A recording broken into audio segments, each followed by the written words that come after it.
Yesterday's guest is not today's guest. We rockin' tough with that Afro puff. Da-da-da-da, da-da-da-da. You're not allergic to shellfish, are you? We'll find out. I think these will go well with my dad bod. I think they're perfect. What's up, fellas? Hey! How you doing, man? We got you in the Bronx, man. That's crazy. This place is awesome. How'd this come about?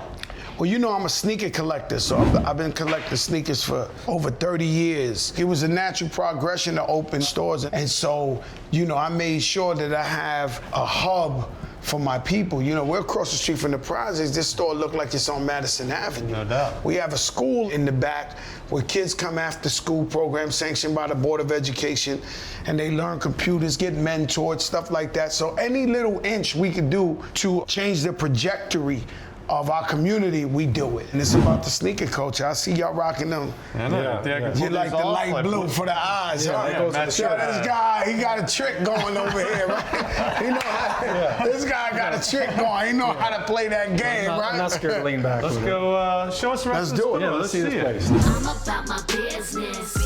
Ain't got the time. I'm about my business. I'm about my business.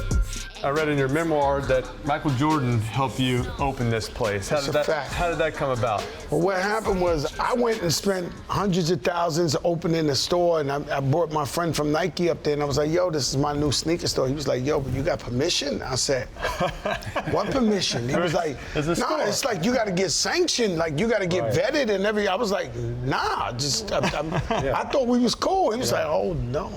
What was crazy was that night, Jordan had a party, like a brand Jordan party in New York. So I'm up in the parties and you hear this just big voice. It's Big Joe, Big Joe. And I turn around and I look, everybody looks, and it's Michael Jordan. He said, your grand opening, I'll be there, your grand opening, I'm there. And then the same guys who told me no ran over and said, I guess you got a store. Yo, check this out, come over. And that's how it happened. What was it like on the streets here in the 90s, hip hop, and like you had the boom box? How were y'all listening to music then? The Bronx created hip hop, there's no doubt about it. And they had a chokehold. They were a dynasty for the first 10 years of hip hop. If you wasn't from the Bronx, they was not hearing you. Right. It was just the Bronx, the Bronx, the Bronx. That spawned the Jay-Z's, the Diddy's, the Dr. Dre's. That spawned a different level of entrepreneurship and ownership and equity, where now we actually have rap stars that have become billionaires. It's awesome that you're bringing all these artists up, and it's not new to you, right? I mean, you brought Big Pun onto the scene. You worked with Ashanti. I did the first collab with Ashanti, Big Pun. You know, I discovered DJ Khaled. And when I met Big Pun, he blew my mind lyrically, where I was just like, yo, we just gonna make him the Spanish Biggie. Your boy Big Pun wrote a song about the Giants. I mean, I got the lyrics. You got the lyrics? I got the lyrics let's right hear it. here. Let's hear it. All right. What was the song called? New York Giants? Yeah. New York Giants. New York There you go. Giants. You know, this is for the 25 to life bidders, pork fried rice eaters, New York, ice rockin' tight eagle beaters. Set off the fire and form the alliance, South Bronx, Brook, Lawn, Bob Papa, New York Giants. Come on. That was nice. I like That was nice. Yeah. You ever think about doing one for the Knicks? Why didn't you I ever do would a love Knicks song? to. You know, I would love to, but they got me so caught up in go, New York, go, New York, go. Welcome to NYC, yeah. Queens, Manhattan, Staten, and Brooklyn. Can't forget the Bronx where all the drama is cooking. Let's go. So this is a picture we did maybe 20 years ago. It was a great day in Harlem, and all the rappers came together because they had one originally with all the jazz singers and producers. And so we got everybody from Russell Simmons there to, hey, that's me. There he is. Who's that good-looking guy right there? The sun was shining on him. You see Slick Rick, the real ruler, Fat Bob Freddy, Grandmaster Flash, who's one of the founding fathers of hip-hop. But this right here is one of the most beautiful pictures I ever seen in my life, just coming from hip-hop culture. I try to tell these kids all the time, listen, you gotta stay away from that negativity. And I learned the hard way myself. Yeah, you got to elevate. Well, speaking of elevate, can you elevate his garb right here? What do we call, I don't know what we call this, but how do we elevate Eli's attire right here? Do you have any recommendations shoe-wise? We can't do anything about the outfit right now. The sneakers ain't that bad, but we could get him some better ones. Yeah, I can pull these off? No, you can pull those off. I can pull these off, you think? I need those too. You need those? No, Eli used to hoop. He played above the rim, so those look like some basketball sneakers right there. I can dunk in these. Ah, yeah, look at these. Fast feet. Yeah, I can definitely sport these. Kind of match my vest a little bit, match my shirt. I color coordinated today. You've collaborated with so many amazing artists over your career. Who are some of the top 3 or 4 that are just, like you were almost in awe as you're working with them? For me, my first big collaboration was with KRS-One. He in the Bronx, he's beyond the legend. Like, he's the guy we all wanted to be like. And I actually did a song with him on my second album. And when I listened to it now, I said, damn, Joe, you went toe to toe. Like, I never shied away from the big moment. And LL Cool J's my idol. And so he put me on my first big record. It was I Shot Ya. LL Cool J was selling 4 million records. I probably was selling 100,000 records at the time. The person I never worked with that I always wanted to work with was Dr. Dre. He's the only guy I never got to lock in with. But other than that, I worked with so many people, man. Right? I worked with all the best, from the Kanyes to the J-Los to the just everybody. Yeah. We've met some guys, some interesting characters. We actually met with Fabio, and Eli rapped with that. We got to show you that video and Fabio Foreign. Yeah. He's a tricky style rap. So if you keep up with him, you nice. That's that drill rap. That's that drill rap. You keep up with him, you nice. He nailed it. He nailed it. Home is in the studio, fresh off the set. New York hip hoppers, latest threat. New York hip hoppers. Yeah, boom. Boom. Crazy.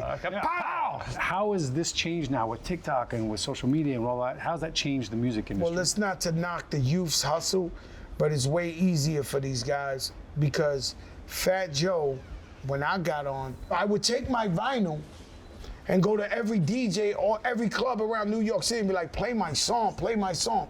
Now with one button, it's over. I'm getting hungry. Y'all getting hungry? Yeah. You're hungry? I know you're hungry. I'm gonna take you to the spot. What are some of your favorite dishes? Man, this guy's, if you want to talk food, here they come. There's nobody messing with this guy. Oh my God. If you want to talk food, there's nothing close. Yo, Jimmy, my brother, wow. This is Jimmy, thank you, man. This is amazing. Break it down to him. This is Penning, which is pork roast, which is phenomenal Latino, this legendary, and you got arroz con candula. That's straight Puerto Rican, right? That's holiday. That's it. That's Christmas. That's New Year's. When you're doing a celebration, that's Puerto Rican. There we go. We're celebrating today. This right here is an acquired taste, but it's my favorite thing on the whole. If they gave me a last meal, it'd be octopus from Jimmy. This right here is shrimp and steak, mofongo, which is made out of plantain. You look good. Like, you're clearly not eating here every day. Take us through that process. Was Big Pun a part about that? When he passed? Jersey's there, yeah. Big Pun, we weren't educated. So at the time, I was right behind him. So say Big Pun was 500-something pounds, I was 480, 490. Literally 490. And so I stand next to him, so I don't look this big, but I'm really, really big. He passed, and then I had a second friend pass who was younger than me. He was like 20-something. He had a daughter my same age, and I went to the funeral, and it looked like Ebenezer Scrooge. And I was just looking at my life, and I said, man, this guy was even funnier than me. He was a better guy. I got to get on my health thing. How did you become such a big Knicks fan? I was just born into the Knicks. I would watch it at night. My favorite players definitely be Patrick Ewing. It would be Stephon Marbury.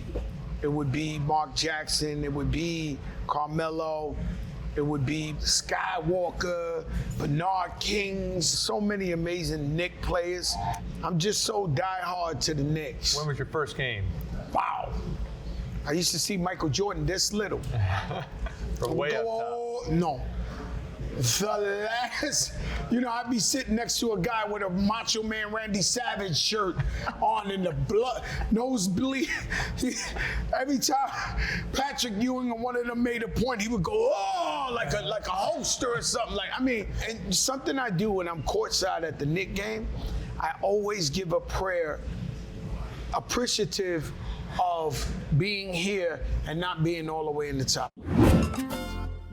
When I do these concerts, right, and I look at people who come 20,000, 30,000 people to see Fat Joe, I swear to God, while I'm on stage, I see them working, I see them paying for the ticket, I see them buying their outfit, I see them doing their face in the bathroom, and I just feel so grateful and overwhelming to see people that took the time out to see me. You need your own show. You got something in the books, right? Yeah, what's brewing? We have a talk show, it's a big show, the Fat Joe Show, coming on Stars Network, produced by LeBron James, Spring Hill. And you're interviewing people? Yes. Executive produced by Diddy. Oh, and so we brought all the powerhouses together. So I'm interviewing people, strictly A-list people, uplifting, inspirational. Well, this is great, man. This is great. Thank you for this day. Thank you so much, Thank you for the brothers. food, for the little history lesson on hip hop, and congratulations Appreciate on all you, your my brother. success, my Thank man. you so Thanks so much, man. This is Appreciate awesome. Not so Fat Joe. Lead that. Can't forget the Bronx where all the drama is cooking. Let's go. Hey Giants fans, Eli Manning here. Want to see more videos? Subscribe now to the Giants YouTube channel.